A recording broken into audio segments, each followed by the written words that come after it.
Sudah menang tambah ketok. Katanya PSSI nggak pernah menang, Pak. Persatuan sepak bola. PSSI nggak pernah menang. Seharusnya KSSI ya. Kesatuan dari 11 pemain gitu ya. Nah jelas sekarang ini. Bagus. Cuma ada dimensi lain, tidak menangnya sepak bola Indonesia itu sama dengan betapa banyak milik rakyat Indonesia, milik kita ini yang kita hibahkan ke luar negeri, ya, hutan, tambang emas, tambang, ya modal-modal BUMN kita, ya mas, batu bara, itu pokoknya kita hibahkan dan kita ngalah, kita itu karena kita sudah mencapai pasca peradaban. Kita sudah sangat tinggi. Jadi kalau orang merebut haknya itu peradaban tingkat pertama. Tapi kalau orang tidak merebut haknya, dia mulai lebih tinggi lagi. Kalau orang membiarkan haknya direbut orang lain itu lebih tinggi lagi. Kalau orang malah memberikan dan menawarkan haknya kepada orang lain itu lebih tinggi lagi. Nah, Indonesia sudah pada tingkat peradaban keempat. Bahkan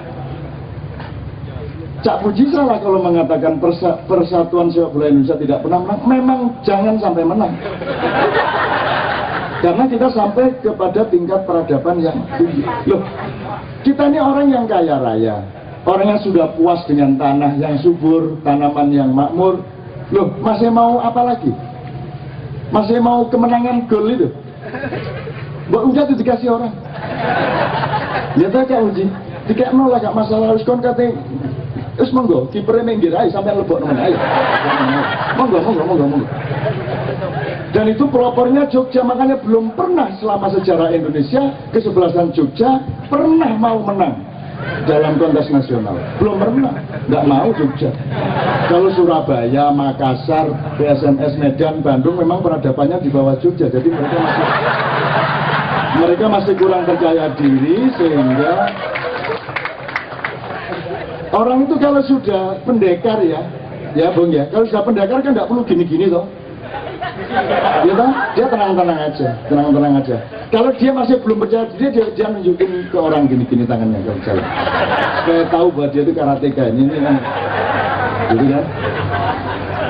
Orang kalau tidak percaya bahwa dia bisa ngajeng, dia bikin video di mana-mana. Kalau kita yang percaya diri tidak perlu. Makanya Indonesia ini peradabannya sangat tinggi. Kita tidak perlu menang sama orang. Untuk apa menang sama orang? Itu pekerjaan anak kecil dan orang kerdil.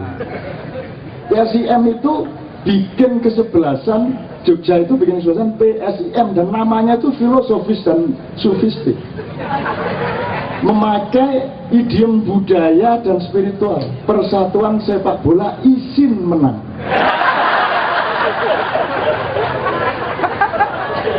Malu kita kalau menang.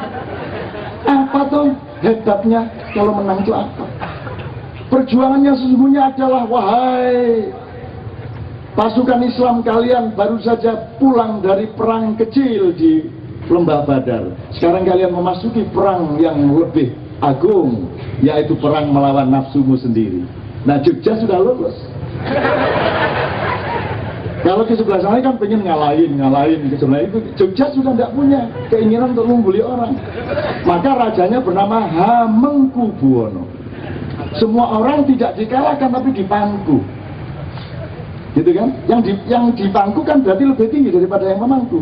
Nah, peradaban tinggi memiliki kesadaran untuk menjunjung orang, makanya dipangku. Jadi semakin kita sepak bola kalah, itu semakin tinggi peradabannya. Jangan ajak gendeng, Pak.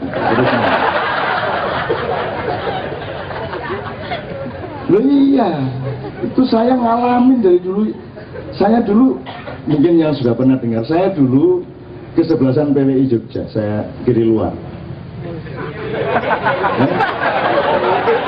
Enggak kiri, saya dulu masih ada, dulu formasinya 5-3-2. Dulu yang kelas itu 5-3-2, kan sekarang 3-3-4 dan seterusnya. Dulu 5 depan itu ada striker, kiri dalam, kiri luar, kanan dalam, kanan luar. Saya selalu kiri luar. Nah, lawan saya Keraton, ada Sri Sultan Hamengkubuwono ke 10. Nah, kami semua kan orang Jogja, kami semua kan abdi dalam, kami semua adalah rakyat yang baik, sehingga tawadhu kita kepada raja kita. Kita penuh tasbih, tawadhu, rasa rendah hati dan penghormatan mikul dhuwur mendem. Jadi siapa saja yang berpapasan dengan si sultan selalu harus memberikan bola ke si sultan. Itu yang terjadi. Jadi sepak bolanya lucu. Musuh atau lawan pokoknya kok mendekat ke si sultan, bolanya dikasih. Gitu. Asik kan? Itu kan sepak bola yang penuh peradaban. Kalau yang di Afrika Selatan kemarin kan cuma anak kecil. Biasa kalau 11 orang lawan 11 orang terus saling memasukkan terus sorak-sorak, dan itu semua kan hanya untuk menghancurkan manusia di seluruh dunia. Hatinya semua dibikin hancur oleh Afrika Selatan Piala Dunia kemarin. Yang tidak hancur cuma satu, Spanyol. Yang lainnya hancur lebur. Brazil hancur, Argentina hancur, Jerman hancur, apalagi Inggris, Belanda hancur. Coba seluruh dunia hancur lebur.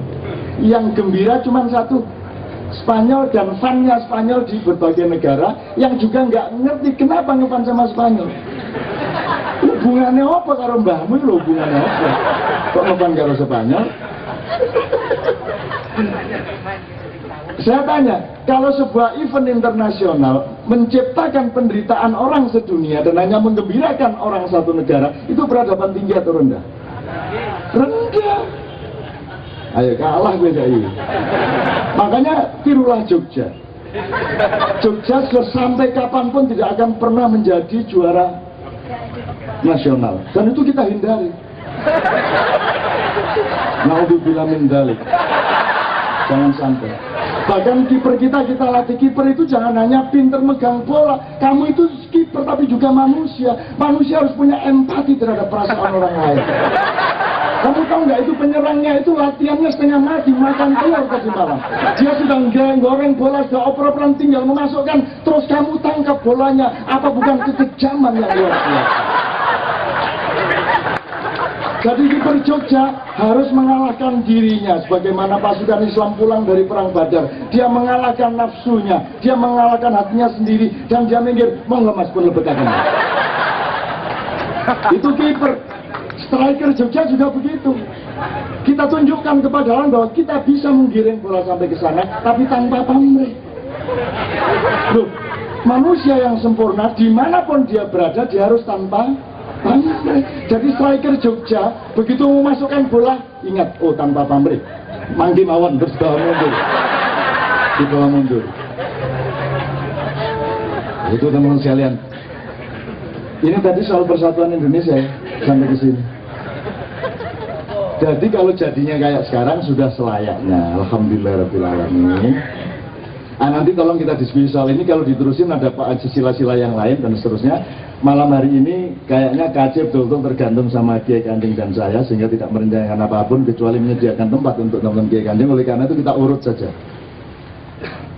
Atau dari omongan tadi ada yang mau respon? Ya, betul. Ini mic-nya tolong dibawa ke depan.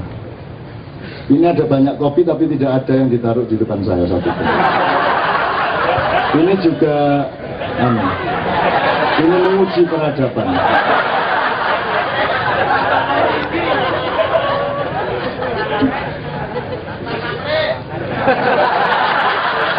Akhirnya soal kopi peradaban rendah ya. Itu ngopi ngerokok. Masa dadi wong lanang gak ngopi, gak ngerokok, gak gondrong, gak nakal, gak lucu arek wedok. Wes gak opo lanang, cok gak puji lho. Loh, tidak rokok saya. Andre ketika nggak rokok aku, ketenono kan dilunggasin ya. Ayo silakan deh. Ya. Cara londo. Oh.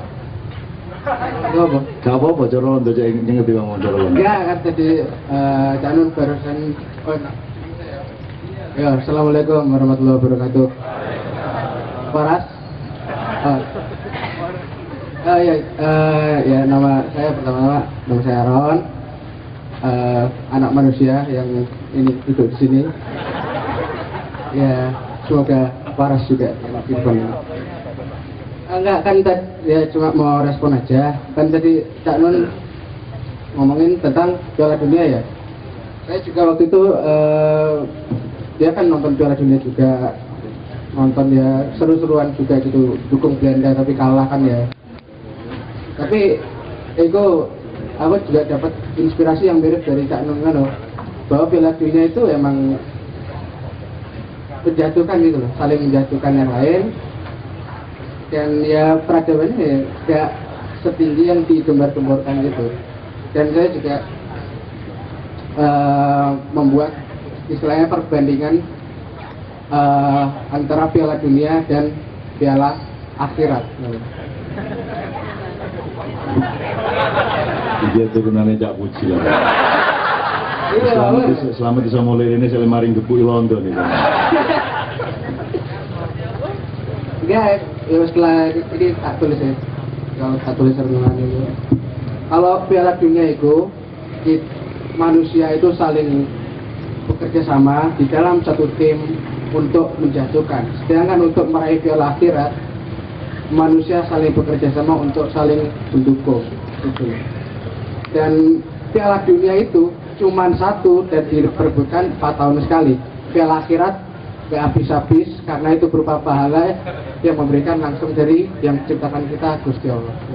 Tepuk tangan, tepuk tangan. Jadi nanti kalau ada Piala Dunia lagi tinggal kita centang, oh ini kesebelasan dunia, ini kesebelasan akhirat. Ya gitu ya. Kalau pilih-pilih sekendi kan. Ya kalau kesebelasan Jogja kan sudah pasti kesebelasan akhirat. Kalau Persija itu kan sangat dunia kan. Persebaya sangat dunia, Persema apa? Arema juga sangat. Kesebelasan Jogja itu kesebelasan akhirat. Insya Allah. Insya Allah. Jadi teman-teman sekalian kalau ngerti ya,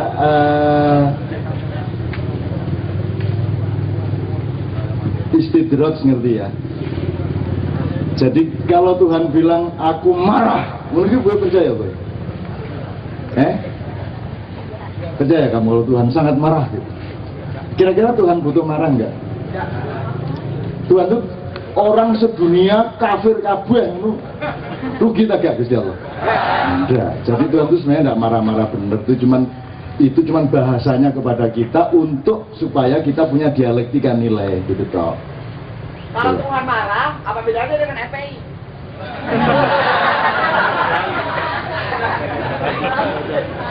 Ntar kamu digebukin, aku diem aja loh.